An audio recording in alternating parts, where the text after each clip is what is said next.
¿Alguna vez te has preguntado cuánto conoce realmente la persona que duerme a tu lado?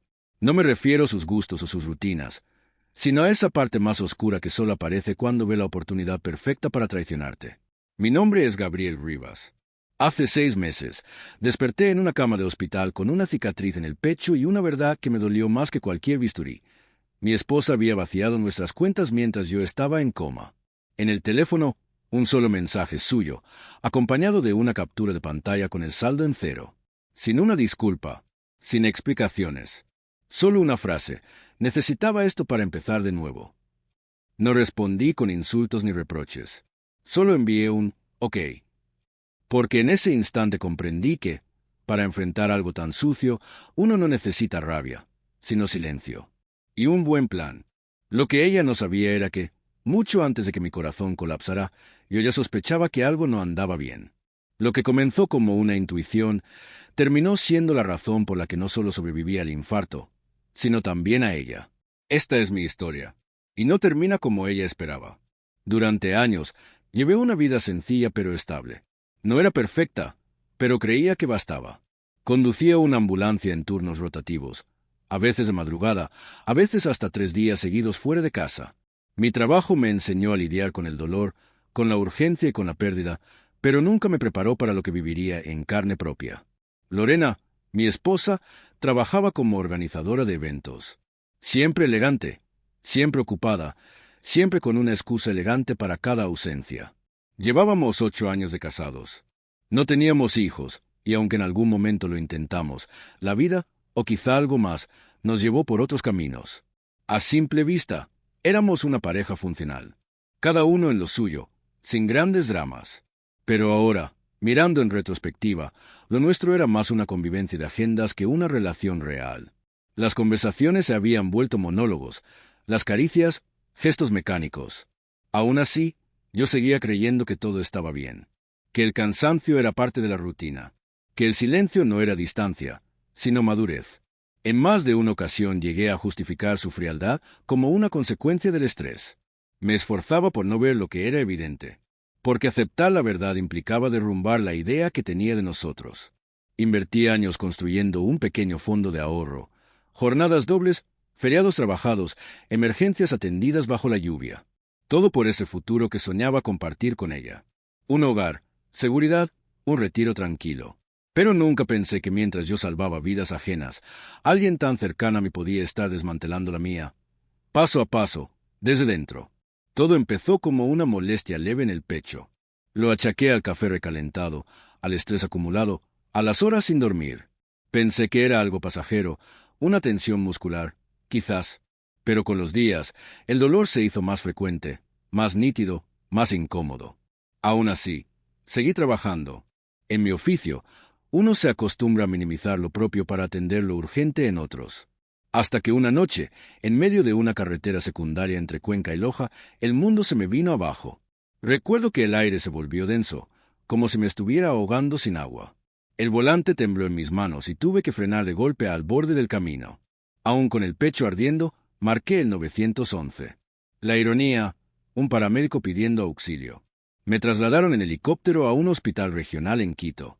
El diagnóstico fue claro y brutal: infarto agudo al miocardio. Me indujeron al coma para estabilizarme y evitar más daños. Durante 5 días estuve conectado a máquinas, con tubos y monitores decidiendo si viviría o no. No sé qué sueños tuve. No sé si recé. Pero desperté con la certeza de que algo había cambiado. Nadie de mi familia sabía lo que estaba pasando. Había perdido el conocimiento tan lejos de casa que ni siquiera tuve tiempo de avisar. Pensé que, al menos, Lorena estaría al tanto, que habría recibido la llamada del hospital, que habría tomado el primer vuelo. Pero al abrir los ojos y mirar alrededor, no había flores, ni cartas, ni su perfume en la habitación. Solo silencio. Y fue en ese silencio donde comenzó a gestarse otra clase de dolor. Uno que no tenía que ver con el corazón, sino con el alma. Porque ese vacío junto a mi cama no era casualidad. Era una señal.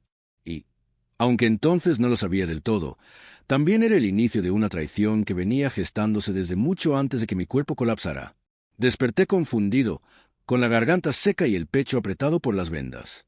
La luz blanca del techo me encandilaba y el pitido de los monitores era la única compañía constante. Una enfermera me sonrió con ese gesto que mezcla alivio y rutina. «Ha vuelto», dijo en voz baja, como si no quisiera asustarme. Me explicó que había estado inconsciente 5 días, que tuvieron que intervenirme de urgencia, que mi corazón se detuvo, pero lograron traerme de vuelta. Técnicamente, murió 2 veces, añadió sin dramatismo. Yo asentí, sin saber bien cómo reaccionar. Una vez a solas, pedí mi teléfono. Mis manos temblaban al desbloquearlo. Decenas de notificaciones médicas, llamadas perdidas de un número desconocido, probablemente el hospital, y apenas un mensaje de Lorena. Solo uno. Lo abrí. Era una captura de pantalla del estado de nuestra cuenta conjunta. Saldo, 0 euros. Y debajo, un texto corto. Necesitaba esto para empezar de nuevo. Lo siento, Gabriel. No hubo lágrimas. No hubo rabia. Solo una especie de vacío que se instaló dentro de mí. Pesado y sereno, como si el cuerpo ya no tuviera energía para sentirse traicionado. Me quedé mirando esa frase durante minutos. Luego, sin pensarlo mucho, respondí con un simple ok. No porque estuviera de acuerdo, sino porque entendí que, en ese momento, no podía pelear. No con ella. No con la situación. No con mi propio cuerpo. Y lo más importante, no era el momento. La enfermera volvió con una bandeja.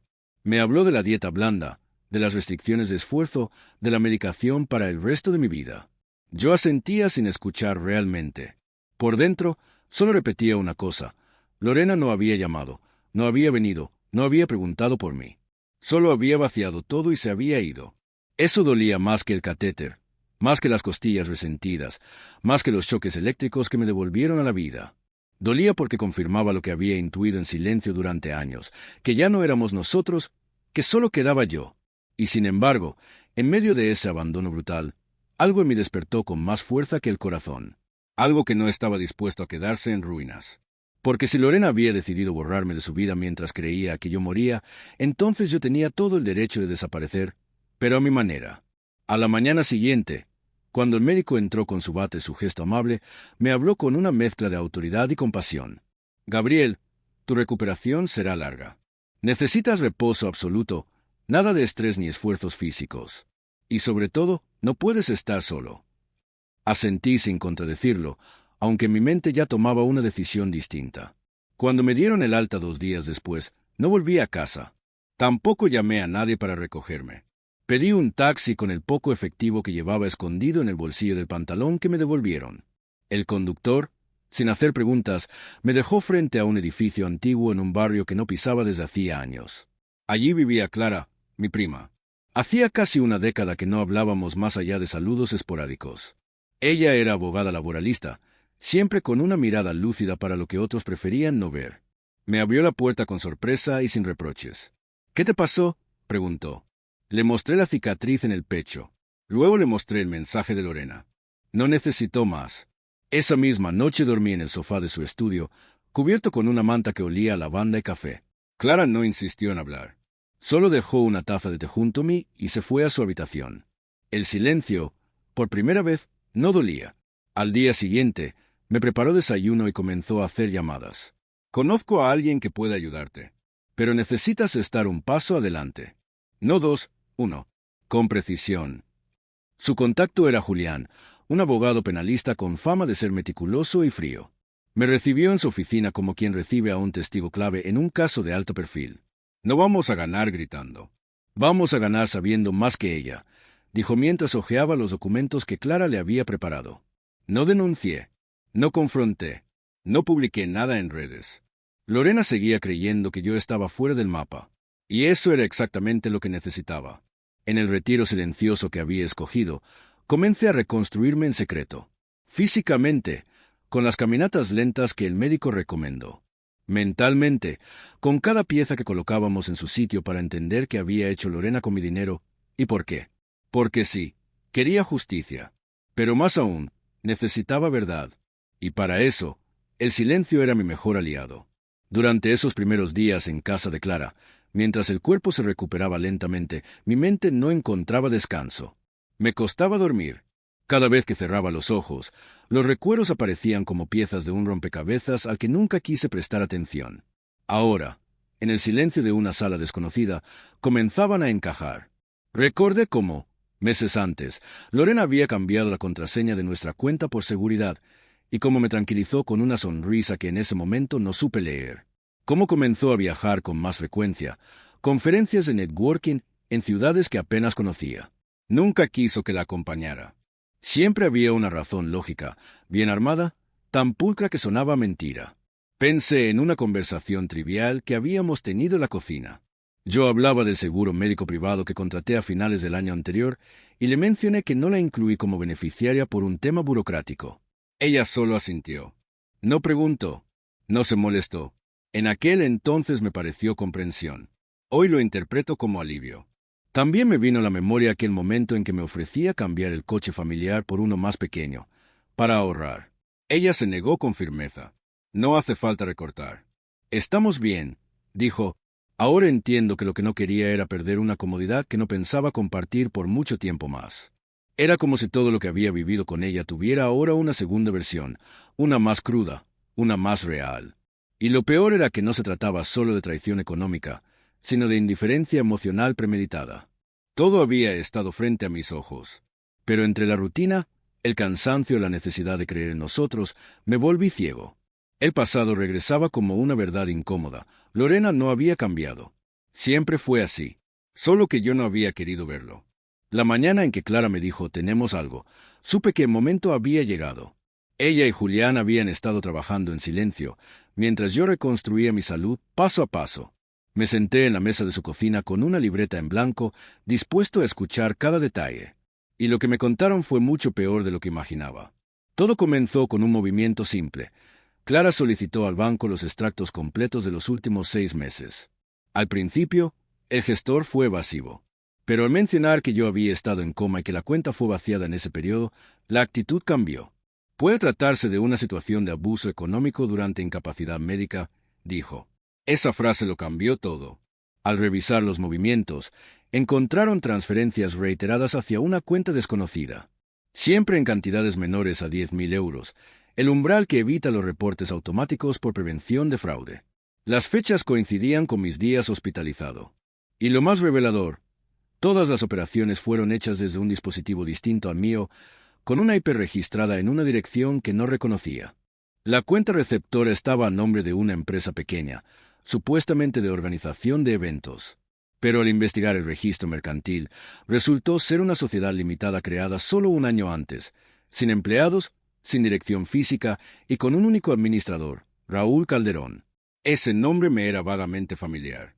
Julián me mostró una foto. Claro, lo había visto una vez en una fiesta que Lorena organizó en casa. Ella me lo presentó como un colega freelance con quien colaboraba en eventos privados. Recuerdo que no me gustó su forma de mirar, pero no dije nada. ¿Para qué? Confiaba en ella. Julián se detuvo y me miró a los ojos. Ese hombre es más que un colega. Y no solo porque estén desviando dinero juntos. Tenemos razones para creer que hay un vínculo personal detrás. Volvimos al banco, pero esta vez a la oficina central, donde Clara y Julián solicitaron formalmente la apertura de un expediente por sospecha de fraude. Entregamos todos los documentos, mi informe médico, las fechas de coma inducido, los movimientos bancarios y una copia del mensaje de Lorena. La empleada que nos atendió mantuvo el profesionalismo, pero su mirada lo decía todo. Piedad, sí, pero también indignación. Ese mismo día, Clara localizó un contrato firmado por Lorena semanas antes de mi infarto. Había solicitado un crédito personal de 15.000 euros. La finalidad, expansión de su emprendimiento. Pero ese dinero también fue transferido a la cuenta de Raúl. Todo formaba un patrón. Y mientras ellos creían que yo seguía recuperándome en la oscuridad, yo ya tenía un equipo y una estrategia. No iba a publicar nada, ni iba a buscar compasión. Iba a usar lo que tenía, hechos, documentos y una verdad que hablaba por sí sola. La traición ya estaba consumada. Ahora era momento de recuperar no solo lo que me quitaron, sino también mi dignidad. Y para eso necesitaba ser más frío que ellos, más paciente, más exacto. Una tarde, mientras Clara revisaba registros de propiedad vinculados a la empresa de Raúl, encontró algo que la hizo fruncir el ceño. «Esto no cuadra», murmuró. Había una dirección fiscal que aparecía asociada tanto a la cuenta bancaria sospechosa como el contrato del crédito firmado por Lorena. Lo curioso era que ese domicilio figuraba también en otro documento, el acta de defunción de un tal Armando Calderón, fallecido hacía más de una década. Clara, inquieta, comenzó a tirar del hilo. Horas más tarde, me llamó con la voz entrecortada. Gabriel, Raúl Calderón, no es solo un socio ni un amante. Es un medio hermano. No entendí de inmediato. ¿Hermano? Clara lo explicó. Mismo padre, distinto apellido. Un vínculo familiar mantenido en secreto. Al parecer, Armando, padre de ambos, había tenido una doble vida, y Lorena había crecido sabiendo que tenía un hermano no reconocido. Durante años no hubo contacto entre ellos, pero hace 2 años, después de la muerte de su madre, lo reencontró, y con él comenzó algo más que un vínculo fraternal. Eso lo explicaba todo. La confianza ciega, las transferencias encubiertas, la creación de una empresa fantasma con fachada legal. No se trataba de una aventura pasajera ni de una traición emocional convencional. Era algo más retorcido, una alianza entre sangre, escondida bajo una historia construida con mentiras, culpa y ambición. Pero lo peor aún estaba por venir. Julián recibió un informe del seguro de vida que yo había contratado el año anterior. El documento revelaba que, sin que yo lo supiera, se había intentado modificar el beneficiario en 2 ocasiones. Ambas solicitudes fueron rechazadas por falta de documentación, pero lo inquietante era quien figuraba como solicitante, Lorena. No solo me había traicionado en vida, también había hecho movimientos para asegurarse de obtener algo, si yo no sobrevivía. Fue en ese momento cuando dejé de preguntarme por qué lo había hecho. La pregunta correcta era cuando comenzó a planearlo. Porque esa clase de frialdad no nace de un impulso. Se cultiva, se alimenta, y mientras ellos pensaban que habían ganado, que yo era un obstáculo que se borraría con tiempo y silencio, no sabían que cada paso que daban los acercaba a su propio desenlace. El mío apenas comenzaba. La mañana del juicio amaneció gris, como si el cielo supiera que algo denso estaba por resolverse. Me vestí con la misma camisa que usé el día de mi boda. No por nostalgia, sino por ironía. Clara me acompañó en silencio hasta la entrada del tribunal. Julián ya nos esperaba adentro, con una carpeta gruesa llena de documentos, pruebas y cronologías. El expediente estaba completo. Lorena entró minutos después, impecable como siempre, acompañada de su abogada. No me miró. Fingía seguridad, pero sus manos, que no dejaban de ajustarse las mangas de su blazer, la delataban. Raúl no estaba presente. Según supimos, se había retirado temporalmente a un país sin tratado de extradición. Un movimiento predecible. El juez, un hombre serio y metódico, repasó cada punto del caso con calma quirúrgica. Primero escuchó la defensa de Lorena, que intentó pintar el vaciamiento de la cuenta como una decisión acordada en un contexto emocional complejo. Dijeron que yo había dejado de comunicarme con ella, que mi desaparición fue voluntaria, que había señales de abandono. Todo sonaba ensayado, frío, impersonal. Luego fue el turno de Julián. Expuso cada transferencia con fechas y montos exactos, cada movimiento registrado mientras yo estaba inconsciente. Mostró los registros médicos, los certificados del hospital, las fechas en que estuve sedado. Y, finalmente, las pruebas de que Lorena había intentado modificar mi póliza de seguro de vida mientras yo seguía en la UCI. El juez pidió silencio en la sala y me dirigió la palabra directamente. «Señor Rivas, ¿tiene algo que desee añadir?» Me levanté despacio. Respiré hondo. «Solo quiero que se entienda algo, señoría. No estoy aquí por dinero. Estoy aquí porque estuve muerto durante 3 minutos. Cuando regresé, la persona que debía estar a mi lado me había borrado como si nunca hubiera existido». El juez guardó silencio unos segundos. Luego, pronunció una de las frases más reconfortantes que he escuchado en mi vida. «Este tribunal no puede juzgar intenciones, pero sí hechos. Y los hechos aquí revelan un patrón de aprovechamiento económico durante una incapacidad médica grave». Ordenó la congelación inmediata de todos los bienes compartidos, incluidas las cuentas y propiedades vinculadas a Lorena. Además, me otorgó el uso exclusivo de la vivienda conyugal hasta que se resolviera el proceso de divorcio. Pero lo más contundente fue lo último. Autorizó el inicio de una investigación penal por fraude y tentativa de manipulación de beneficios asegurados en perjuicio de una persona incapacitada. Lorena se mantuvo inmóvil, pero su rostro, por primera vez, perdió la máscara. Vi en sus ojos algo que nunca había visto: miedo. No a mí, sino las consecuencias. Al salir del tribunal, Julián me dio una palmada en el hombro. «Esto es solo el principio. Aún falta el divorcio, Pero hoy diste el primer paso hacia algo más grande que la justicia. Recuperaste tu voz. Y por primera vez en mucho tiempo, me sentí vivo de verdad. Los meses siguientes no fueron fáciles, pero cada día pesaba un poco menos. El proceso de divorcio avanzó más rápido de lo esperado. Lorena, enfrentada a pruebas incontestables y al riesgo de una condena penal, decidió no apelar. Aceptó un acuerdo que, años atrás, jamás habría imaginado firmar. Yo conservé la casa, la mayoría de nuestros ahorros recuperados y, lo más importante, mi tranquilidad. Raúl, por su parte, desapareció por completo del mapa. Según las últimas noticias que nos llegaron, vivía en algún rincón de Centroamérica bajo otro nombre. No quise buscar más. Ya no me interesaba perseguir sombras. Vendí la casa semanas después de que finalizara el proceso. Era mía por derecho, pero estaba llena de recuerdos que no quería conservar. Me mudé a las afueras, a un pueblo pequeño donde el ruido no alcanzaba, donde el tiempo parecía moverse a otro ritmo. Compré una vivienda modesta con jardín y comencé a cultivar tomates, algo que siempre había querido hacer y nunca tuve tiempo.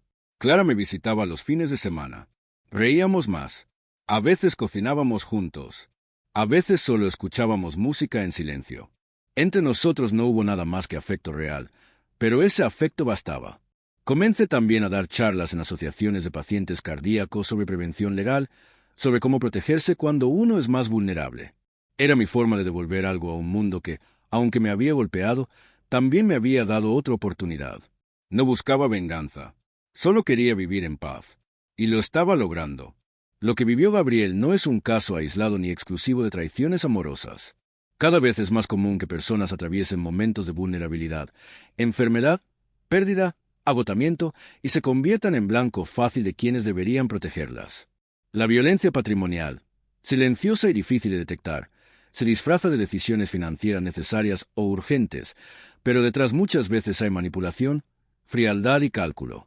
Desde un punto de vista legal, el mayor error que cometemos es confiar ciegamente sin dejar respaldo. Firmamos cuentas conjuntas, traspasamos propiedades, compartimos claves, sin establecer límites ni previsiones claras. Como especialista en estos temas, siempre recomiendo o establecer poderes legales con personas de confianza reales, no solo por vínculos familiares, o separar lo emocional de lo financiero sin culpa, o documentar todo, especialmente en contextos de enfermedad. La historia de Gabriel no trata solo de traición, trata de resistencia, de cómo reconstruirse desde la lucidez y no desde el odio. ¿Y tú? ¿Has vivido alguna vez una situación donde la confianza te costó más de lo que imaginabas? Cuéntanos en los comentarios. Leer tu historia también puede ayudar a otros. Si esta historia te tocó de alguna forma, no olvides dejar tu like, compartir el video con alguien que lo necesite y suscribirte para más relatos reales que merecen ser escuchados. Aquí contamos verdades que otros prefieren callar. Nos vemos en el próximo episodio.